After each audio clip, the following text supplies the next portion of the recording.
హుజరాబాద్ నియోజకవర్గం జమ్మికుంట వినాయక గార్డెన్లో రాష్ట్ర ఎన్నికల సంఘం ఆదేశాల మేరకు జమ్మికుంట మున్సిపాలిటీలో పోటీ చేస్తున్న అభ్యర్థులకు సాధారణ ఎన్నికలపై అవగాహన కల్పించారు. జమ్మికుంట మున్సిపాలిటీ పరిధిలోని ఎన్నికల ప్రచారంలో తీసుకోవాల్సిన జాగ్రత్తలు జిల్లా ఎన్నికల సాధారణ పరిశీలకులు జితేందర్ రెడ్డి, జిల్లా వ్యయ పరిశీలకులు మనోహర్లు అవగాహన కల్పించారు. ఈ సందర్భంగా అభ్యర్థులకు ఉన్న సందేహాలను నివృత్తి చేశారు. పోటీ చేసే అభ్యర్థులు లక్ష మించి ఖర్చు చేయరాదని, ప్రచారం చేసే అభ్యర్థుల వద్ద 10,000 మించి ఉండరాదని వారు వివరించారు. ఏజెంట్లపై ఉన్న సందేహాలను నివృత్తి చేశారు. అభ్యర్థులు ప్రశాంత వాతావరణంలో ఎన్నికలు నిర్వహించాలని వారు కోరారు. ఈ సందర్భంగా పట్టణ సిఐ రామకృష్ణ మాట్లాడుతూ ఎన్నికల్లో పోటీ చేసే అభ్యర్థులు వాహనానికి, సౌండ్ బాక్స్లకు, ర్యాలీలకు కావాల్సిన అనుమతుల గురించి పూర్తిగా వివరించారు. ఈ కార్యక్రమంలో మున్సిపల్ మేనేజర్ జి రాజిరెడ్డి, ఆర్ఓలు పలువురు పాల్గొన్నారు. వాళ్ళ కుటుంబ సభ్యులు తీసుకొస్తే బాగుంటుంది. మీరు అభ్యర్థులు కాకుండా కుటుంబ సభ్యులు తీసుకురావాలి. ఎందుకంటే ఓటు వేయడం అనేది మన బాధ్యత. అది కుటుంబ సభ్యులు కానీ దగ్గర బంధువులు కానీ తీసుకొస్తే బాగుంటుంది. నేను ఏమంటానంటే ఓటు వేయాలి, కుటుంబ సభ్యులు ఉంటారు కదా, ఆ వ్యక్తి కూడా ఒక కుటుంబం ఉంటుంది, చుట్టుపక్కల బంధువులు ఉంటారు. ఎవరైనా వాళ్ళు తీసుకొస్తే అది కొంచెం గౌరవంగా ఉంటుంది. అనవసరంగా పార్టీల వాళ్ళు ఎవరు తీసుకురాకూడదు, అభ్యర్థులు తీసుకురాకూడదు.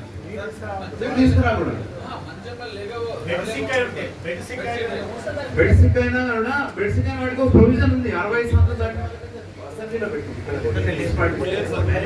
అది లేదండి, అది ఫ్యూచర్ లో వస్తుంది. చెప్తాం. టెండర్ రోడ్ ఛాలెంజ్ చాలా మంచి క్వశ్చన్ అడిగారు. ఒకసారి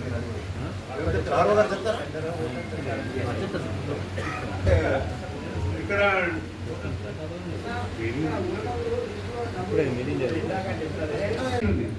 మనం చేసే ప్రతి కార్యక్రమం కూడా, మనం చేసే ప్రతి ఎక్స్పెండిచర్ కూడా, అదేవిధంగా మన యొక్క ఎంసీసీ యాక్టివిటీస్ అన్నీ కూడా స్కాన్ అయితే ఉంటాయి. అన్నీ కూడా వీడియోగ్రఫీ చేయడం జరుగుతుంది.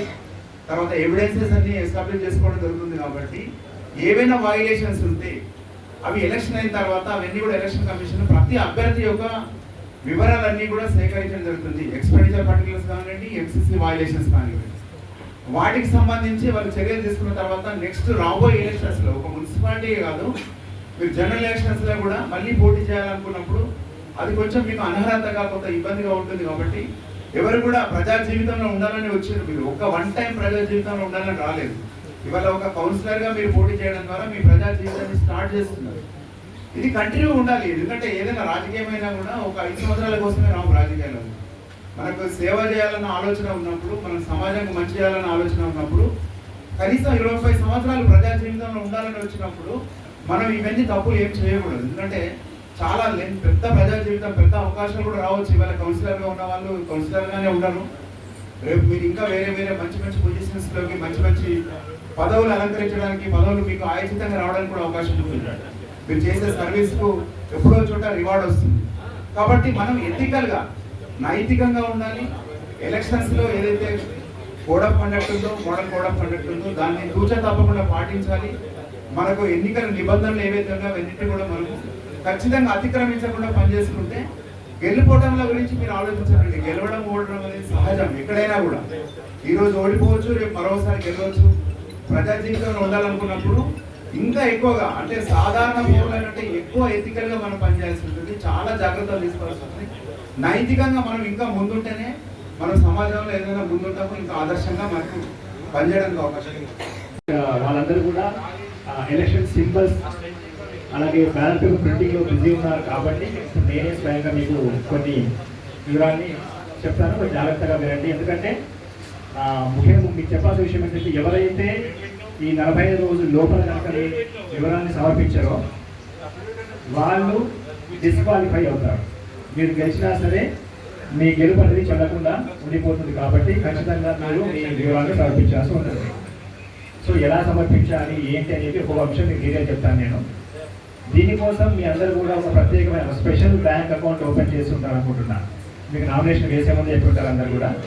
సో ఆ అకౌంట్ నుంచి మాత్రం మీరు ఏదైతే మీ నామినేషన్ పేపర్లో అకౌంట్ మెన్షన్ చేశారో దాని నుంచి మాత్రమే మీ ఎలక్షన్ ఖర్చులన్నీ కూడా మీరు చేయాల్సి ఉంటుంది.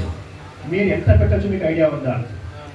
మీ ప్రచార ఖర్చులు ఎంత పెట్టచ్చు మీకు ఐడియా ఉందా? ఎవరైనా చెప్పగలుగుతారా? 8 లక్షలు మీరు ఖర్చు పెట్టచ్చు యాజ్ వార్డ్ మెంబర్స్. 5 లక్షలు అంటున్నారు మీరు. ఇంకెవరైనా ఇంకా చెప్పండి. 2 lakhs, 1,50,000, 1,00,000, రైట్. అయితే ఉంటుంది. అయితే మీకు ఇప్పుడు చాలా క్రూషియల్ టైం, ప్రచారం చేసుకోవడం చాలా మీకు టైం చాలా వాల్యుబుల్. కాబట్టి మీరే రావాల్సిన అవసరం లేదు, మీ ఏజెంట్ వచ్చినా పర్లేదు.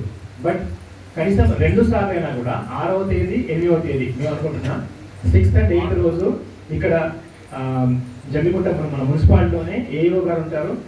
ఏఓ గారు తీసుకురావాల్సి ఉంటుంది. ఏమేమి తీసుకురావాలి మీరు? ఈ ప్రొఫార్మా ఒకటి, అలాగే మీరు పెట్టిన సంబంధించినటువంటి వోచర్లు బిల్లు ఉంటాయి అవి, అలాగే మీ బ్యాంక్ స్టేట్మెంట్. సపోజ్ మీరు ఎల్లుండి వస్తారనుకోండి 6th వరకు మీరు ఆ బ్యాంక్ స్టేట్మెంట్ తీసుకొని రావాల్సి ఉంటుంది.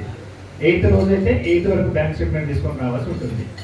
సో మళ్ళీ చెప్తున్నాను, మీరే రావాల్సిన అవసరం. ఎందుకంటే మీకు చాలా ఇప్పుడు సమయం చాలా విలువైంది మీకు, కాబట్టి మీ ఏజెంట్ పంపిస్తారు ఇప్పుడు. మీ ఏజెంట్ అయినా కూడా రావచ్చు. సో 3 సార్లు కాకపోయినా కనీసం 2 సార్లు అయినా షూటింగ్ చేయించుకోండి. తర్వాత ఓవరాల్గా మాత్రం 45 రోజుల లోపల ఖచ్చితంగా మీరు ఈ అకౌంట్ సమర్పించాల్సి ఉంటుంది. సమర్పించకపోతే ఏమవుతుంది? ఇందాక మీకు చెప్పాను కదా, డిస్క్వాలిఫై అవుతారు. అంటే మళ్ళీ తర్వాత ఎలక్షన్లో పోటీ చేసే అవకాశం ఉండదు. ఎలక్షన్ కమిషన్ మీకు డౌట్ రావచ్చు, ఏమవుతుంది మళ్ళీ ఎలక్షన్లో 5 ఏళ్ళు కదా, ఆ తర్వాత చూసుకుందామని అనుకుంటారు. కానీ జనరల్గా ఎలక్షన్ కమిషన్ దగ్గర ఇవన్నీ వెళ్ళి రిపోర్ట్ అన్నీ ఫైనలైజ్ అయిపోయి డిస్క్వాలిఫై అయ్యేసరికంటే మళ్ళీ 3 ఏళ్ళు పట్టవచ్చు. వాళ్ళు ఆ డేట్ నుంచి తీసుకుంటారు. ఆ 3 ఏళ్ళ తర్వాత నుంచి మళ్ళీ అంటే నెక్స్ట్ ఎలక్షన్ వచ్చేస్తాయి. కాబట్టి మీకు ఫర్దర్గా మళ్ళీ పోటీ చేయాలని ఉంటే కనుక దయచేసి 45 రోజుల లోపల ఖచ్చితంగా మీ ఎలక్షన్ వివరాల్ని సమర్పించండి. అలాగే విజయం మీ వైపు ఉండాలని చెప్పేసి నేను కోరుతున్నాను. సో అలాగే ప్రజాస్వామ్య ప్రక్రియలో ప్రజాసేవకు ముందుకొచ్చి ఎన్నికల్లో నిలబడడానికి నిర్ణయించుకొని పోటీలో ఉన్నందుకు మరొకసారి మీ అందరికీ అభినందనలు. అయితే దీంతో పాటుగానే మీరు ప్రచారం చేసుకుంటూ ఉంటారు, ఎన్నికల్లో నిలబడి పోటీ చేస్తారు. కాబట్టి దీంట్లో ముఖ్యమైనది ఒక అంశం ఏంటంటే మీ యొక్క ఎన్నికల ఖర్చుల వివరాలు. ఈ ఎలక్షన్లో పోటీ చేసే ప్రతి అభ్యర్థి కూడా ఎలక్షన్ కమిషన్ నియమాల ప్రకారం మీ ఎలక్షన్ ఖర్చుల్ని 45 రోజుల లోపల ఖచ్చితంగా ఎలక్షన్ కమిషన్కి సమర్పించాల్సి ఉంటుంది. ఇది మన మున్సిపల్ యాక్ట్ ప్రకారము ఖచ్చితంగా మనకి ఎలక్షన్ 11th రోజు, అలాగే కౌంటింగ్ 13. సో 13 తేదీ తర్వాత 45 రోజుల లోపల మీరందరూ కూడా మీ ఈ క్యాంపెయినింగ్ పీరియడ్ అంటారు చూడండి, ఈ రోజు నుంచి మొదలుకొని 9th వరకు 30th వరకు కౌంటింగ్ వరకు మీ ఖర్చులన్నీ కూడా ఎలక్షన్ కమిషన్గా మీరు సమర్పించాల్సి ఉంటుంది. ఈక్వల్గా డిస్ట్రిబ్యూట్ చేస్తారు సాధ్యమైనంత వరకు. ఆ డిస్ట్రిబ్యూషన్ ప్రక్రియలో కూడా ఏ ఫ్యామిలీని కూడా బ్రేక్ చేయడం జరగదు.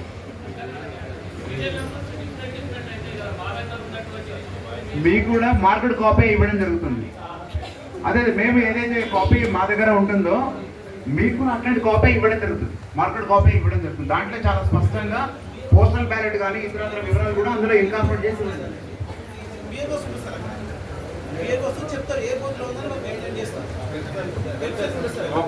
బిఎల్ఓస్ కూడా ఉంటారు, వాళ్ళు మొత్తం అన్ని ఓటర్ స్లిప్స్ అన్ని ఇచ్చి ఉంటారు. కాబట్టి వాళ్ళు ఏ పోలింగ్ స్టేషన్కి అసైన్ అయ్యారు అనేది, ఏ స్టేషన్లో వాళ్ళ ఓటు ఉంది అనేది వాళ్ళు ముందే చెప్పి కరెక్ట్గా ఆర్డర్లో పంపించడం జరుగుతుంది.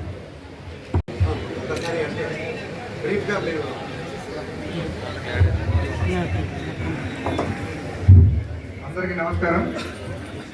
ఈరోజు మనకి ఎలక్షన్ జరగబోయే క్రమంలో ముందుగా ఎవరైతే క్యాండిడేట్స్ ఉంటారో వాళ్ళతోటి మన వేదిక అందించినటువంటి పెద్దలందరికీ నమస్కారాలు.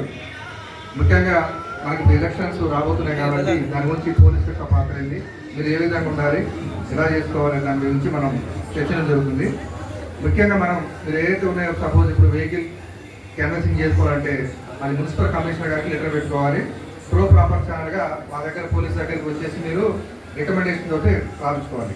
అదేవిధంగా వెహికల్కి ఇప్పుడు బైక్ కావాలి, ఆ బైక్ కావాలంటే మీరు ఏం చేయాలంటే ఏసీబీ గారికి లెటర్ పెట్టాలి త్రూ ఇన్స్పెక్టర్.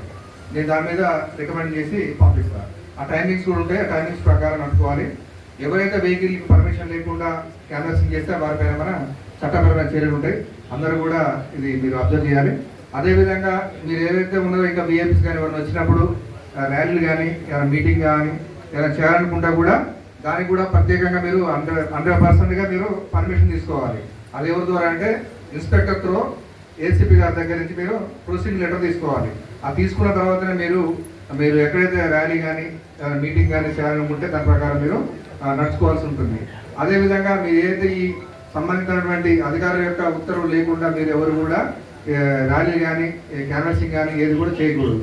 అదేవిధంగా ఇప్పుడు పోలింగ్ వస్తున్నాయి కాబట్టి సార్ వాళ్ళందరూ కూడా చెప్పారు. ముఖ్యంగా ఏంటంటే పోలింగ్ స్టేషన్ దగ్గర మనకి పోలింగ్ డే రోజు 100 మీటర్స్ దూరంలో మనం ముగ్గు వేయడం జరుగుతుంది. అక్కడ అటు కానీ ఎక్కడైనా 100 మీటర్స్ పోసినాక లోపలికి కూడా ఎవరు కూడా రాకూడదు. ఓన్లీ ఎవరైతే ఓటర్స్ ఉన్నారో వారి యొక్క ఓటుని ప్రత్యేక మనకు ఓటును పోయి ప్రత్యేక క్యూ లైన్లో పోయి నిలబడి వారి యొక్క ఓటును వేసుకోవాల్సి ఉంటుంది. అదేవిధంగా ఈ క్యాన్వాసింగ్ లాగా అక్కడ ఓటర్ క్యాండిడేట్ నిలబడి ప్రచారం కానీ అలాంటివి కూడా చేయకూడదు. అక్కడ చేస్తే కూడా మీకు వైలేషన్ అవుతుంది. అదేవిధంగా అక్కడ 144 సిఆర్పిసి అమల్లో ఉంటుంది కాబట్టి ఇద్దరు కంటే ఎక్కువ కూడా గుమ్మికుడు కూడా అక్కడ ఎవరు ఉండకూడదు. అదేవిధంగా ఈ పోలింగ్ అయిపోయినాక కూడా మన కౌంటింగ్ 11th రోజు పోలింగ్ ఉంటుంది, మన ఓటర్స్ ఉంటుంది. 13th రోజు కౌంటింగ్ ఉంటుంది. కౌంటింగ్ కూడా మనకి డిగ్రీ కాలేజ్ దగ్గర కూడా పెట్టడం జరుగుతుంది. దాని ప్రకారం ఏదైతే గైడ్లైన్స్ ఉన్నాయో దాంతో మీరు అన్ని కూడా మీరు పాటించి నడుచుకోవాలని కోరుతున్నాం. మళ్ళొకసారి మన మీటింగ్ పెట్టుకున్నాం. యాక్చువల్గా నేను కొంచెం కోర్టుకు పోయినా సార్, కొంచెం లేట్ అయింది. మీరు మళ్ళొకసారి మన మీటింగ్ పెట్టుకున్నాం. మనం పెట్టుకొని దాన్ని ఏ విధంగా చేసుకున్నా ఇంకా దాన్ని చెప్పేసి ఒక టైం చెప్తా. ఆ రోజు మనం బ్రీఫ్గా మాట్లాడుకున్నాం. Thank you sir. నమస్తే.